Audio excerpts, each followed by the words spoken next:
Taeyang's coffee had gone cold 3 hours ago, but he didn't notice. His eyes were fixed on the screen in front of him, watching patterns of light dance across the display. The deep space monitoring station called Gatekeeper 7 was quiet tonight. Most of the crew had gone to sleep. Only Tai Yang remained at his post, listening to the whispers of the universe. He had been working at the station for 6 years now. Every day, he sat in this same chair, monitoring signals from distant stars. Most days, he heard nothing but static and the natural hum of space. But tonight was different. The signal came at 2:47 in the morning, station time. At first, Taeyang thought his equipment was broken. The frequency was wrong. It was outside any range that humans used for communication. The patterns were too complex, too organized to be natural. Something was out there, and it was trying to speak. His hands moved quickly across the controls. He recorded everything, then played it back. The signal repeated every 6 hours, he realized. It was a loop, playing over and over again. Someone had sent this message and set it to broadcast until someone answered. But who was it for? And why could he hear it? Taeyang knew he needed help. He pressed the button to call Commander Haiwan. She arrived 15 minutes later, her uniform slightly wrinkled from sleep. Behind her came Dongmin, the station's expert in alien languages.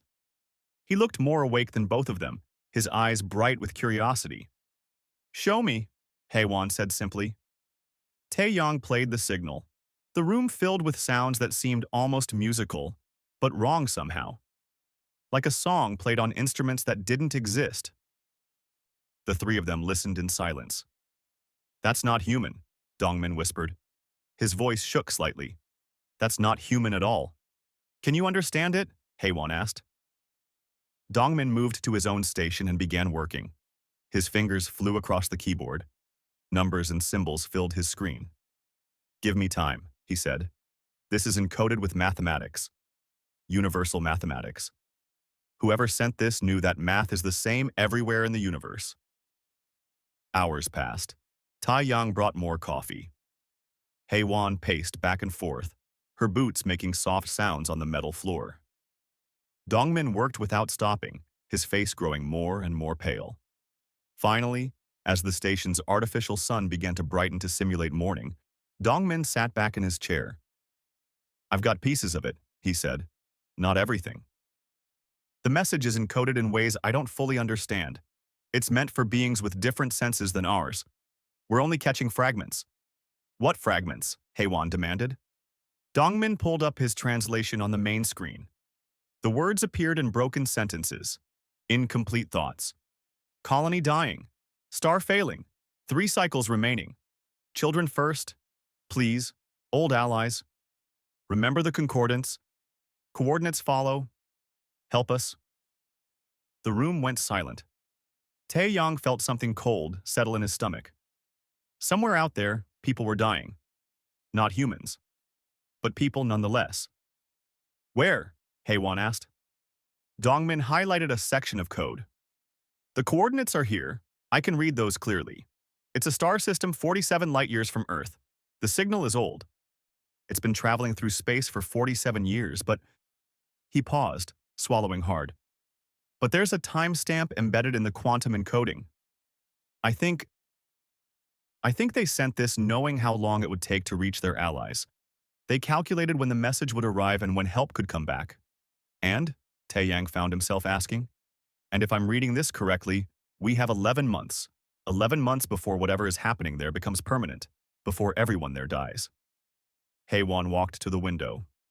Beyond the glass, Neptune's blue atmosphere swirled peacefully. "This message wasn't for us," she said quietly. "You said something about the concordance. Who are they?" "I don't know," Dongmin admitted. "The word appears several times in the message. I think it's a name for an alliance of species. Old species. The aliens who sent this message, they were calling out to their ancient friends."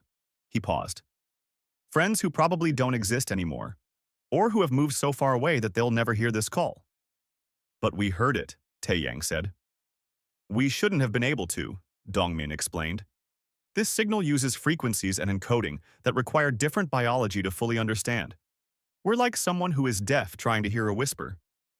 We shouldn't be able to detect this at all, but our equipment is sensitive enough that we caught it anyway. We heard the edges of something that wasn't meant for us. Heywan turned back to face them. I need to report this to Earth. The Council will want to know. What do you think they'll say? Ta Yang asked, though he already knew the answer. Heywan's expression was sad. They'll say it's not our problem. They'll say we can't spare the resources. They'll say 47 light years is too far and we don't even know if these aliens are friendly. They'll say a lot of reasonable things that add up to doing nothing. But people are dying, Ta Yang said. Aliens are dying, Haiwan corrected gently. To the Council, that will be different. Dongmin played the signal again. The strange music filled the room once more. Now that Tai Yang knew what it was, he could hear the desperation in it, the fear, the hope that someone, somewhere, would hear and come to help. There's something else, Dongmin said. I found a second layer in the message. It's a description of what's happening to them. Their star is dying. Not in the normal way stars die, but quickly. Something is wrong with it. It's putting out radiation that's killing everything in their system. They've taken shelter underground, but their shields are failing. Do they say how many of them there are? Heywan asked. Dongmin checked his notes. The numbers are unclear, but I think hundreds of thousands, maybe more. An entire civilization waiting to die because their sun is killing them. Tai Yang stood up. We have to do something. Like what? Heywan asked. Even if we could reach them, even if we had a ship fast enough, what could we possibly do? We're just a monitoring station. We have no rescue ships, no resources for something like this. Then we find resources, Taeyang said. His voice was stronger now. We find a way. That's what humans do, isn't it? We find ways to do impossible things. Heywan looked at him for a long moment. Then she looked at Dongmin, who nodded slowly. I didn't become a linguist to translate dead languages, Dongmin said. I wanted to talk to living beings, to learn from them. If we do nothing, there will be one less species in the universe to talk to. The Council will never approve this, Heywan said. But Taeyang noticed she said will, not would. She was already thinking about it, already planning. Then maybe we don't ask for approval, Ta Yang suggested. The three of them stood in the monitoring room, listening to the signal repeat once more. Somewhere, 47 light-years away, people were counting down their last days. They had sent a message to friends who would never come. But they had been wrong about one thing. Someone had heard them. And humans, Taeyang was learning, had a hard time walking away from people who needed help. The experimental ship called Wanderer sat in dock at Mars Station, gleaming under the artificial lights. It was humanity's proudest achievement and its biggest gamble. The ship could travel faster than light, bending space itself to cross distances that should take lifetimes. But it had only made 2 test flights, and both times, something had gone wrong. Subin stood in the engine room, her hands on the massive drive core. She had helped build this machine. She knew every wire, every connection, every flaw. When Commander Heywan had called her with an impossible request, Subin had said yes before hearing all the details. Now she was starting to understand how impossible this really was.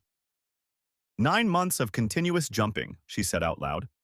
The drive wasn't built for that. We've never pushed it past 3 days. Can it be done? Haiwan asked. She had arrived at Mars Station 2 days ago with Taeyang and Dongmin. They looked tired and determined.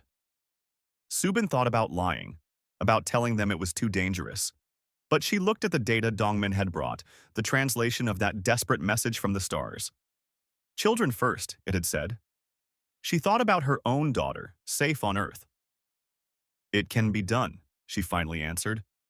But I can't promise we'll make it back. I know, Heywan said quietly. The crew came together over the next week. Jin Ho arrived from a medical station near Jupiter. He was older than the others, his hair starting to gray. He had been a doctor on Earth before joining the space program. He had seen people die when he could have saved them. He said he wouldn't let it happen again if he could help it. Kijun was young and smiled too much. He was the best pilot in the fleet, everyone said so. He flew like the ship was part of his body. When Heywan asked him why he wanted to come, he just shrugged. Sounds interesting, he said. But Subin saw the way he looked at the star charts. He wanted to be the one who flew further than any human had ever gone. Nari came from military service. She was quiet and watched everything with careful eyes. Someone needs to keep you all safe, she said. That was all the explanation she gave. Hyunwoo was the oldest of them. He was a scientist who had spent 40 years studying the stars. He should have said no. He should have stayed safe and comfortable. But when he looked at the signal data, he sighed. I became a scientist to discover new things, he said.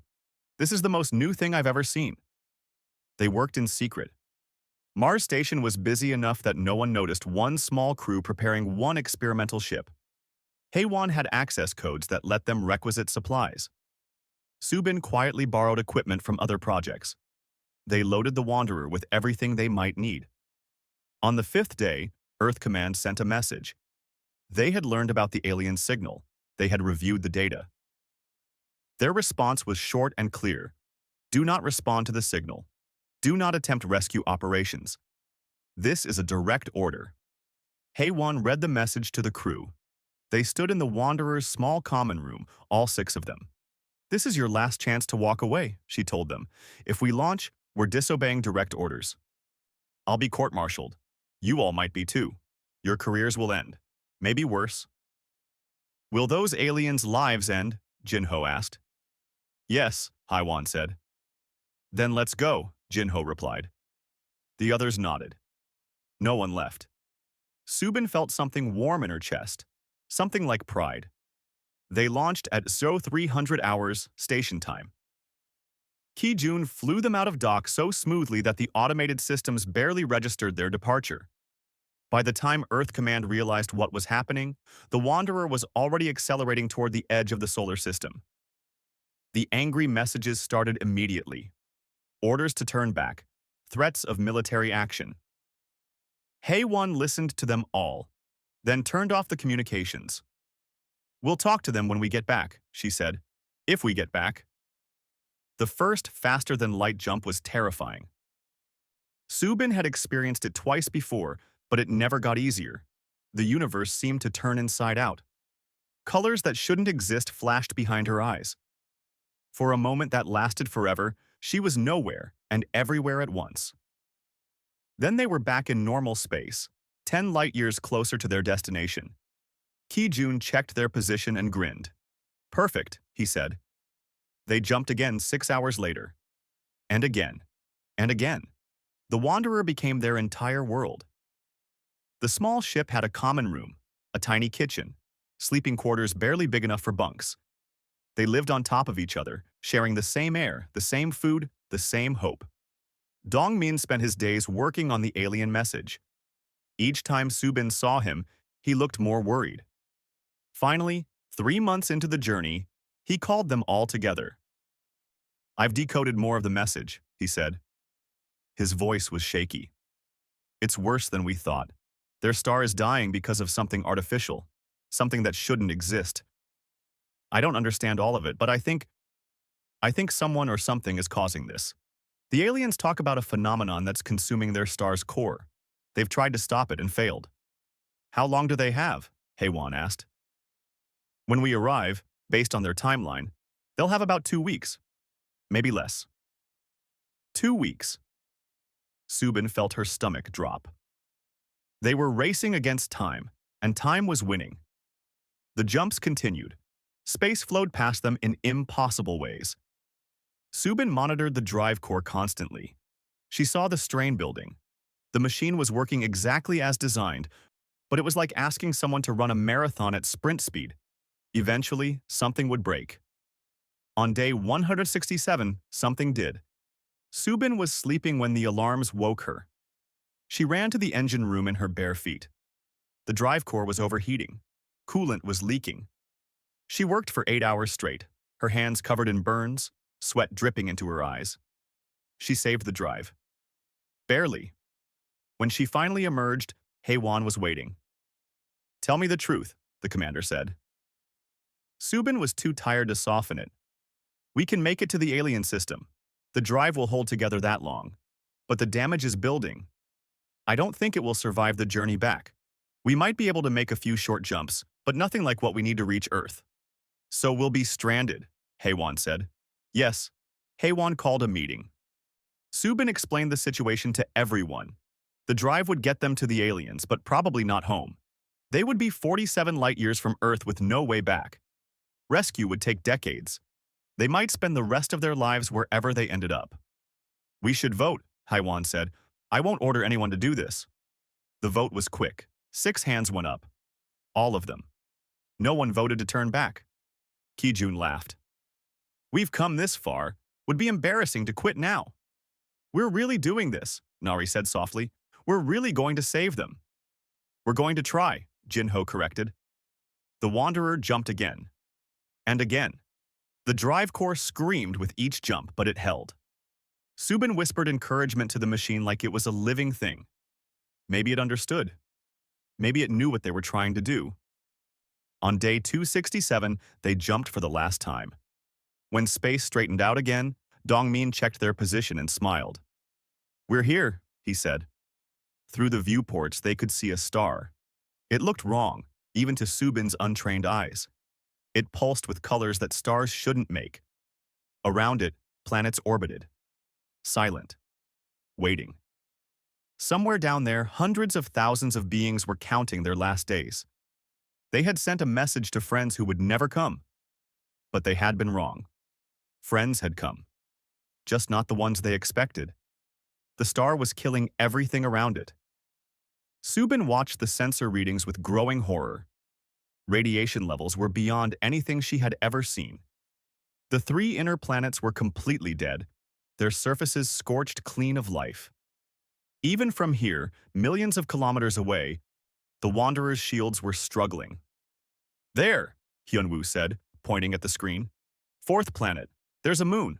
I'm reading life signs. Kijun turned the ship toward the moon. As they got closer, they could see it was small, gray, covered in craters. Not the kind of place where life should exist. But the sensors didn't lie. Beneath the surface, something lived. I'm detecting massive underground structures, Hyunwoo continued. They go down kilometers. These aren't natural caves.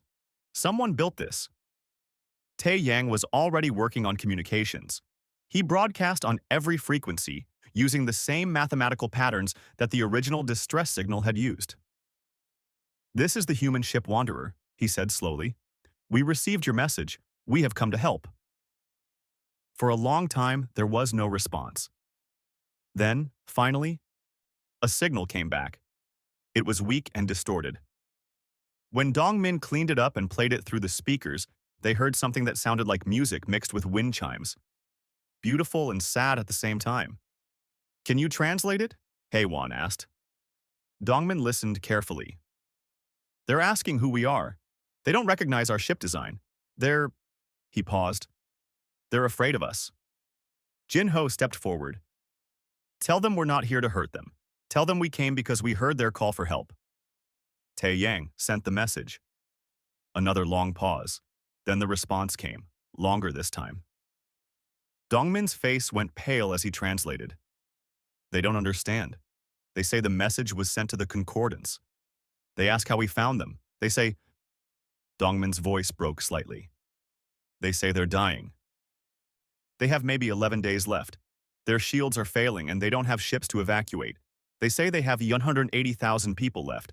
There used to be 2.3 million. The number hit Subin like a physical blow. 2 million people dead, and 180,000 more waiting to die. Haewon's voice was steady. Tell them we want to help. Ask them if we can come down.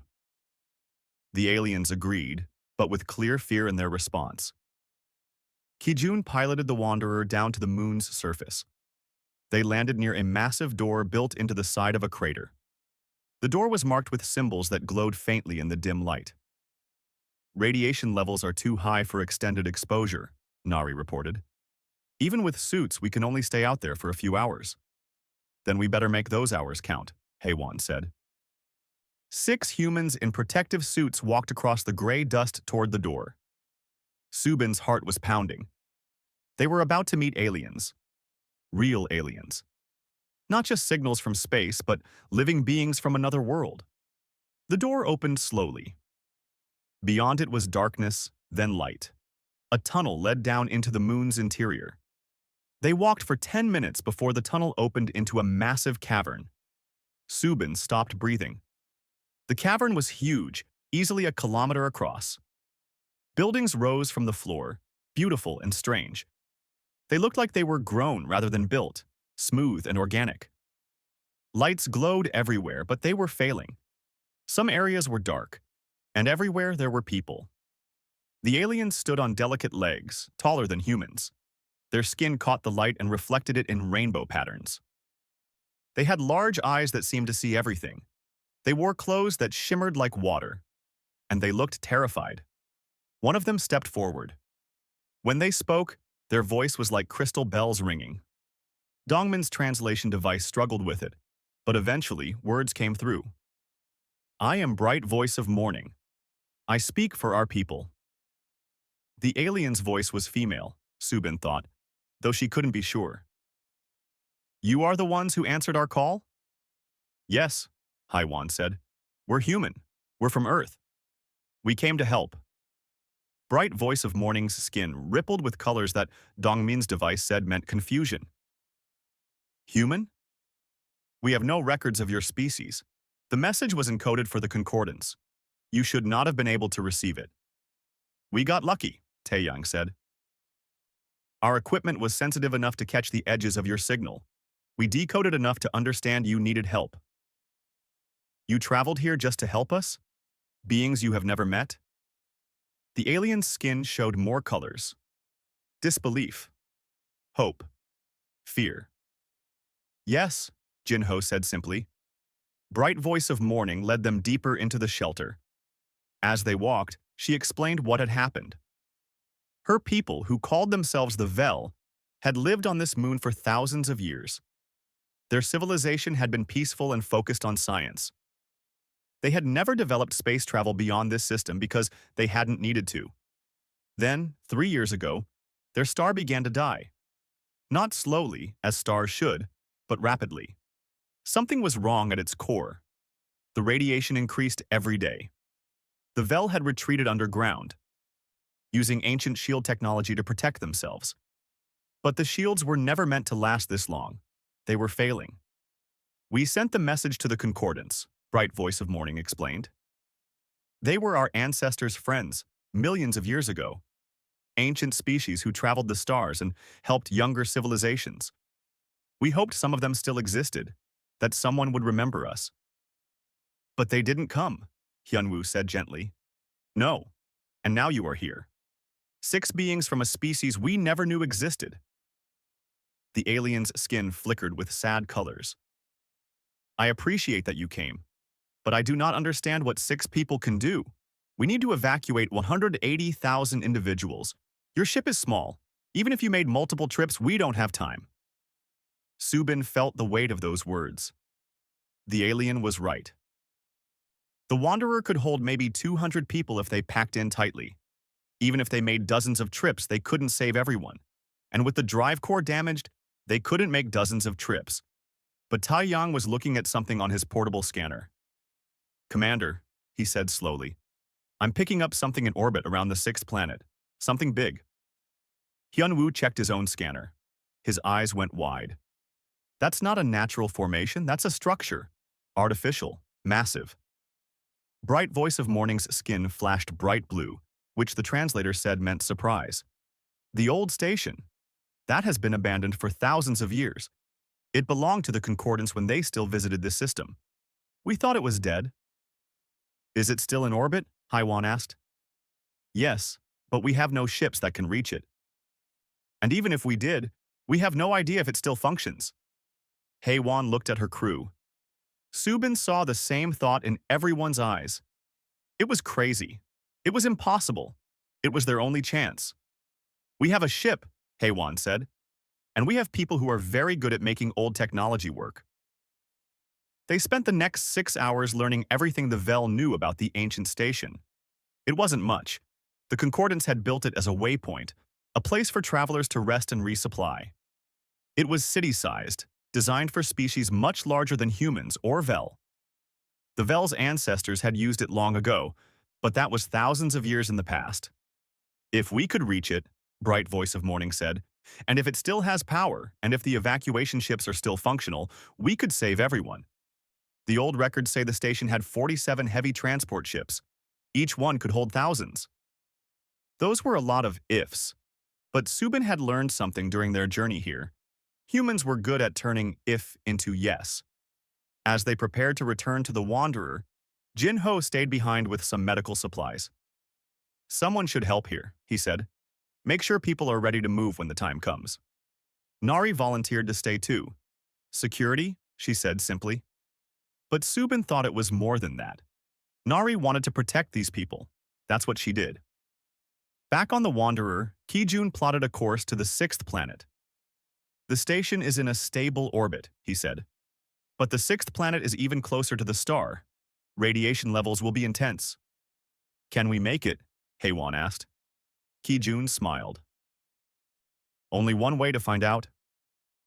The Wanderer lifted off from the gray moon. Through the viewports, Subin could see the dying star.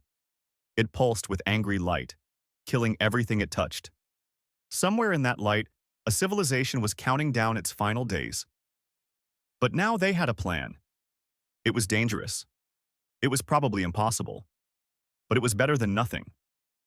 And for humans, Subin was learning, impossible just meant difficult. It had never meant don't try. The ancient station hung in space like a sleeping giant. It was bigger than anything Subin had ever seen, a city that could hold millions. But it was dark. No lights, no power readings. Just dead metal and silence. Ki-jun brought the Wanderer alongside. Looking for a docking port, he said. Everything here is designed for something 3 times our size. It took an hour. But they found a maintenance bay that their ship could fit into. The bay doors were open, frozen that way for thousands of years. Ki-jun flew them in carefully, his hands steady on the controls. Airlock is dead, Subin reported.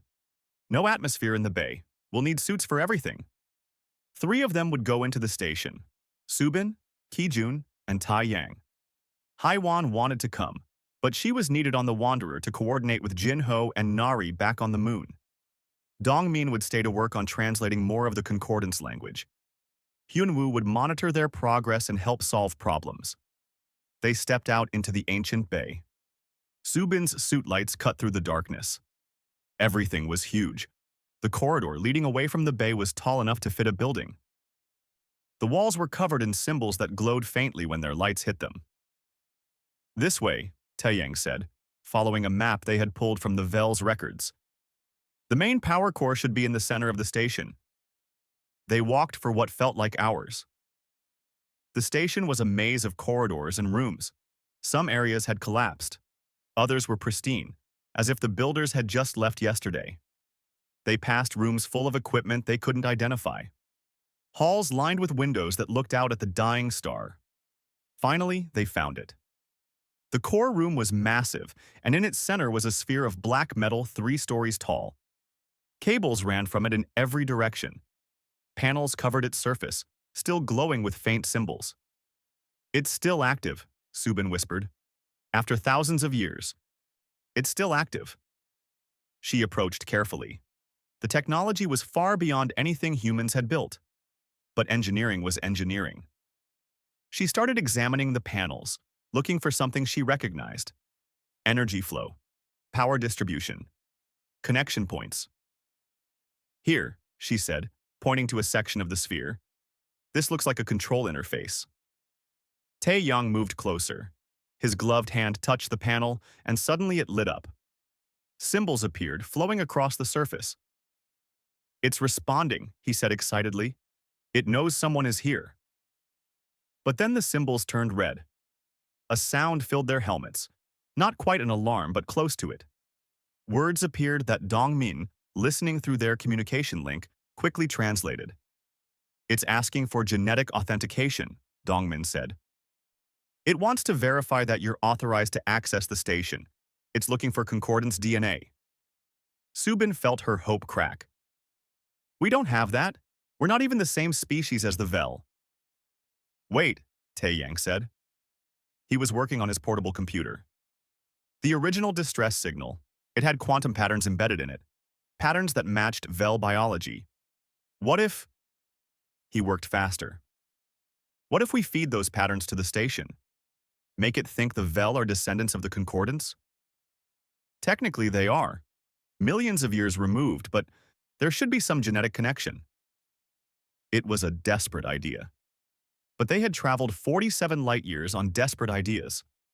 Subin connected Tae-Yang's computer to the control panel. The patterns flowed into the ancient system.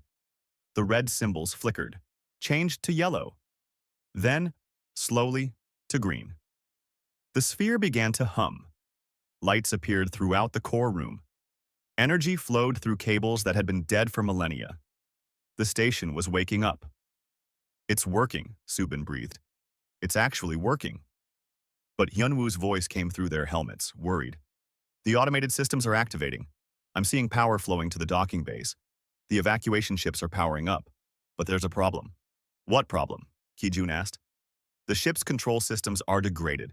The automation is damaged. According to what I'm seeing, the ships will need manual pilots to launch and navigate. 1 pilot per ship. Subin felt cold. How many ships? 47. All of them functional. They can carry everyone if we can launch them all. 47 ships. 3 humans at the station. We can slave them together, Ki-jun said immediately. He was already moving toward the exit. Link them to a master control. 1 person pilots the lead ship, the others follow automatically. They ran through the corridors, following power signs to the docking bays. The ships were there, huge and beautiful. They looked like metal birds ready to fly. But they were old, and their systems were failing. Subin worked with Ki-jun for hours. They connected the ship's controls, creating a network. It was difficult work. The technology was alien, and they were learning as they went. But slowly, carefully, they built a chain of command. 1 ship to rule them all. It's done, Subin finally said. Her hands were shaking with exhaustion. The ships are linked. Whoever pilots the master ship will control the entire fleet. There's one problem, Ki-jun said quietly. His face was troubled. The connection isn't stable enough for remote piloting. The lead pilot will need to stay here, on the station, maintaining the link manually. Once the ships launch, they'll need constant guidance for the entire journey back to the moon. It's an 11-hour flight, and the pilot will need to stay connected the whole time. Tae-Yang checked the numbers. 11 hours, but the station's orbit is degrading. The star's radiation is pulling it closer. In 12 hours, the station will be too close to the star. Anyone still on board will... He didn't finish the sentence. Subin understood. The pilot would have 1 hour. 1 hour to guide all 47 ships to the moon, see everyone safely aboard, and then disconnect and escape. But the station was huge. Getting from the control room to a ship would take time. More time than they would have. It was a suicide mission. Someone would have to stay behind to save everyone else. The 3 of them stood in the docking bay, looking at each other. Subin thought about her daughter on Earth, about never seeing her again. But she also thought about 180,000 people waiting to die, about children who deserved a future. I'll do it, Ki-jun said. His voice was calm. I'm the best pilot. I have the best chance of keeping the fleet together. No, Subin started to say. Yes, Ki-jun interrupted.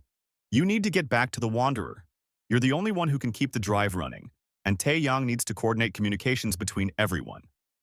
It has to be me. Before they could argue more, Haewon's voice came through. We're out of time. The Vel shelters are failing faster than expected. We need to evacuate in the next 8 hours, or we'll lose people. 8 hours. They had 8 hours to load 180,000 people onto 47 ancient ships and fly them to safety. And 1 person had to stay behind to make it happen. Subin looked at Ki-jun. He was young. He smiled too much. He had his whole life ahead of him, but his eyes were steady and sure. Are you certain? She asked. I'm certain, Ki-jun replied. This is what I trained for, to fly, to help people. This is the biggest flight I'll ever make. Taeyang sent the message to the Wanderer and to the moon. The plan was set. Subin and Taeyang would take the shuttle back to the moon to help with the evacuation. Kijun would stay on the station, preparing the ships and the control systems. As they prepared to leave, Kijun grabbed Subin's arm. "Tell my mother I was happy," he said. "Tell her I did something that mattered." Subin couldn't speak. She just nodded. The shuttle launched.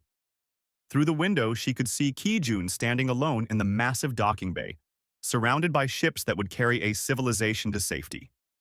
He raised his hand in a wave. Then the shuttle turned toward the moon, and he was gone from sight. Down on the gray moon, Jin-Ho and Nari had been working with the Vel. The aliens were organized but scared. They had divided into groups, ready to move quickly. Parents held children close. The elderly helped each other walk. Everyone carried what little they could. When word came that the ships were ready, Bright Voice of Morning addressed her people. Her skin glowed with colors that meant hope and sorrow mixed together. "We are leaving our home," she said. "We are leaving everything our ancestors built. But we are alive. Because 6 strangers from a species we never knew existed heard our call and came across the impossible distance of space to help us. Remember this. Remember that the universe is not empty and cold. Remember that there are beings out there who help because it is right." The evacuation began. The 47 ships appeared in the moon's sky like angels descending. They landed in the crater, massive and beautiful. The Vel boarded in an orderly rush, families staying together, stronger individuals helping the weak. Subin watched it all from the surface.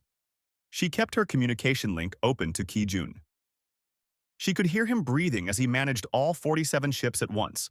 His voice was strained but steady, calling out course corrections, adjusting for weight distribution, keeping the fleet synchronized. The last Vel child boarded the last ship. Subin counted them through her binoculars from the surface of the moon. 180,000 people. Every single one of them alive and safe. They had done it. But up on the station, Kijun was running out of time. "All ships loaded," he reported. His voice was rough now, strained from hours of concentration. "Beginning departure sequence." Subin watched the ships lift off from the moon. 47 vessels rising together, perfectly synchronized. Through her communication link, she could hear Kijun's breathing. Fast and shallow. He was in pain, she realized. The neural connection to so many ships at once was burning through his implants. "Kijun," she said, "are you okay?" "I'm fine," he lied. "Just focus on getting everyone settled. I've got the ships." The journey from the moon back towards safe space would take 11 hours.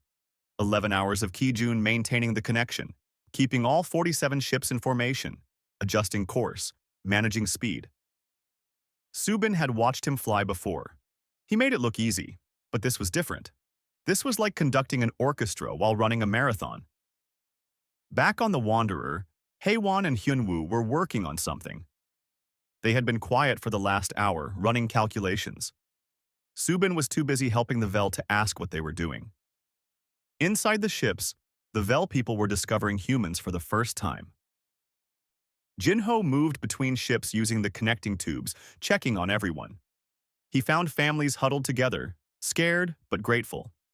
He found old ones who had given up hope and now wept with relief. He found children who asked questions about the strange beings who had saved them. Nari stood guard at the control room of one ship, watching the systems. She spoke little, but her presence was calming. The Vel near her seemed to stand a little straighter, fear replaced by something like comfort. Hours passed. 7 hours. 8. 9. The fleet moved steadily away from the dying star. The Vel were safe now, beyond the radiation zone. But Kijun was still on the station, and the station was falling. "Kijun," Taeyang called. "You need to disconnect now. Get to an escape pod. You've done your part." "Not yet," Kijun said. His voice was barely a whisper now. Need to make sure everyone is completely clear. Can't risk the connection dropping too early." "The connection is stable," Subin said, trying to keep her voice calm. "The ships can fly themselves now. Please, Kijun, leave. Just A little longer. Subin wanted to scream. She wanted to order him to run, but she knew he wouldn't listen. He was going to stay until the very last second, making sure everyone else was safe. Then, Heywan's voice cut through the communications. Kijun, listen to me very carefully. Do not disconnect. Do not leave your position. Do you understand? Commander? Kijun sounded confused. Hyunwoo and Subin have been working on something, Heywan continued. The Wanderer can perform a close approach to the station. It's dangerous. And the radiation will damage our ship, but we can do it. We can dock with the station and pull you out. But you need to stay exactly where you are. Subin's heart jumped. She looked at Hyunwoo, who nodded. The numbers work, he said. Barely. But they work. No, Kijun said. You can't risk the ship. You need it to help the Vel settle somewhere safe. You need it to maybe get back to Earth someday. We need you, Haiwan said simply. And we're coming to get you. That's an order. Through the communication link, Subin heard Kijun laugh. It was a weak sound, but it was real. Yes, Commander. The Wanderer broke away from the fleet. Kijun watched the ships. They flew through the window, Heywan's hands steady on the controls. The radiation levels were screaming. The shields were failing. But she flew on. The station grew larger. Subin could see it now, falling slowly toward the star. The metal was glowing from the heat. Parts of it were already beginning to melt. 4 minutes until the station enters the critical zone, Hyunwoo reported. After that, nothing inside will survive. Heywan pushed the engines harder. The Wanderer shook. Alarms blared. But the ship responded, flying faster than it was designed to fly. They reached the docking bay with 2 minutes to spare. The bay doors were closing automatically, pulled shut by failing systems. Heywan flew the Wanderer through the gap with centimeters to spare. The ship scraped against the metal, tearing off exterior panels. But they were inside. Go! Heywan shouted. Subin was already moving. She ran through the corridors of the station, following the path she had memorized. The walls were hot to the touch even through her gloves. The air, what little remained, was cooking. She found Kijun at the control station. He was slumped over the controls, his hands still connected to the neural interface. His face was pale and covered in sweat. But he looked up when she entered and he smiled. Took you long enough, he said. Subin disconnected him from the interface. He cried out in pain as the neural links released. She caught him as he fell, supporting his weight. Come on, she said. Let's go home. They ran. Or rather, Subin ran while half-carrying Kijun. His legs barely worked. The neural burn had damaged his nervous system. But he was alive, and that was all that mattered. They reached the Wanderer with 30 seconds to spare. Heywan was already firing the engines. The moment Subin and Kijun were through the airlock, the ship launched. They blasted out of the docking bay just as the station's structure began to fail. Through the viewport, they watched the ancient station fall into the star. It had stood for thousands of years, a monument to a civilization long gone. Now it died, sacrificing itself to save one more group of refugees. Somehow, that seemed right. The Wanderer caught up with the fleet. The Vel ships surrounded them, a formation of hope and survival. Inside those ships, 180,000 people lived because 6 humans had heard a call that wasn't meant for them and answered anyway. They flew for 3 more months, searching for a new home. The Vel shared their star charts, and together they found a system with a habitable moon. The Vel named it New Haven. The work of building a new civilization began immediately. The Vel were skilled engineers and terraformers. With the equipment from their ships, they could make New Haven bloom. But they lacked heavy construction equipment, medical supplies, and 1,000 other things. Heywan made a difficult decision. She activated the Wanderer's long-range communications and sent a message to Earth. She explained everything they had done. She expected anger, punishment, maybe even abandonment. Instead, a month later, they received a reply. Earth had been watching through the Wanderer's automatic data transmissions. They had seen the rescue. They had seen humans save an alien civilization at great personal cost. And humanity had voted. Ships were coming. Not warships, but colony vessels, construction ships, medical frigates. Humanity was sending help. 6 months after the evacuation, the first Earth ships arrived at New Haven. They brought supplies, technology, and volunteers. Thousands of humans who wanted to help rebuild what had been lost. Subin stood on the surface of New Haven, watching humans and Vel work side by side. They were building a city, mixing architecture from both species. Children from both races played together in the construction yards, inventing games that required no common language. Kijun was there too. He had recovered mostly, though he would never pilot again. The neural damage was permanent. But he didn't seem sad about it. He had found a new purpose, teaching young Vel how humans thought about flying and navigation. He smiled more than ever. Jin Ho had opened a medical center that treated both species. He was learning Vel biology and teaching them human medicine. Every day, he saved lives that would have been lost. Nari led a security force of mixed humans and Vel. She trained them together, building trust between species. Where she walked, people felt safe. Dongmin had become the official translator between humanity and the Vel. But more than that, he had become a bridge.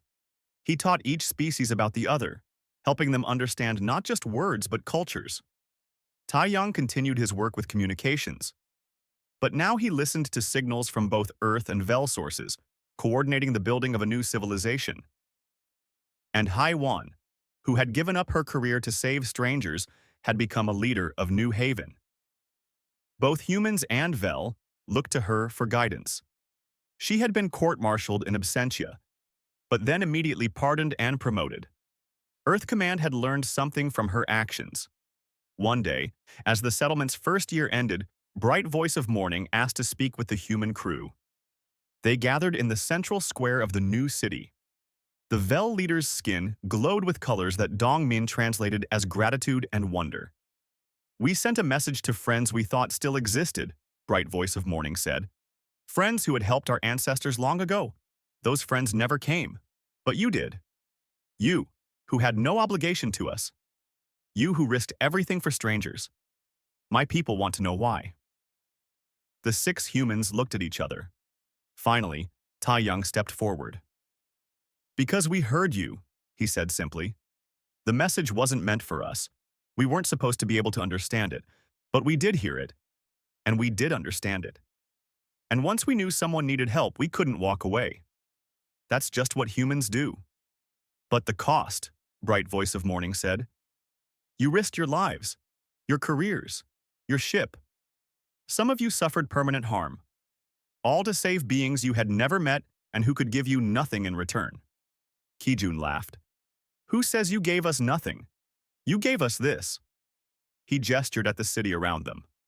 "A chance to build something new, a chance to prove that the universe doesn't have to be cold and empty, a chance to make friends." Bright Voice of Morning's skin showed colors that Dongmin said meant tears. "The concordance," she said softly. "The ancient alliance that our people once knew. They helped civilizations because they believed that was what advanced species should do. They vanished long ago, and we thought that kind of kindness had vanished with them. But perhaps it did not. Perhaps it simply waited for new carriers. Perhaps it waited for humanity." Heiwan smiled. "We're not the concordance. We're just people who heard someone calling for help and decided to answer. But if that makes us worthy of their legacy, then we'll try to honor it." New Haven grew. More species arrived over the years. Some were refugees, others were explorers, and a few were just curious. Each time, they were welcomed. The city became known as a place where anyone could find help, no matter who they were or where they came from. And every year, on the anniversary of the evacuation, both humans and Vel gathered at a monument they had built together. It was a statue showing the Wanderer and the 47 Vel ships. At its base were words in multiple languages. That signal was never for them. They heard it anyway. Subin attended every year, bringing her daughter when she was old enough to travel from Earth. She would point at the statue and tell the story of how 6 humans heard a cry for help and couldn't ignore it. Her daughter would always ask the same question. "Why did you go? Weren't you scared?" And Subin would give the same answer. "Yes, we were scared. But someone needed help and we could give it. That's all the reason we needed." 50 years after the rescue, New Haven had become home to 7 different species. The city sparkled with architecture that blended styles from across the galaxy. And from New Haven, a new signal was transmitted into space. It wasn't a distress call, it was an invitation. A message that said, simply, if you need help, we are here. No matter who you are, no matter how far, someone will answer. And throughout the galaxy, on ships and stations and distant worlds, beings who received that signal felt something they hadn't felt in a long time: hope. Because now they knew. The universe was not empty. The universe was not cold. Someone was listening, and if they called out, someone would come. Just like 6 humans had come all those years ago, when they heard a signal that was never meant for them and decided to answer it anyway.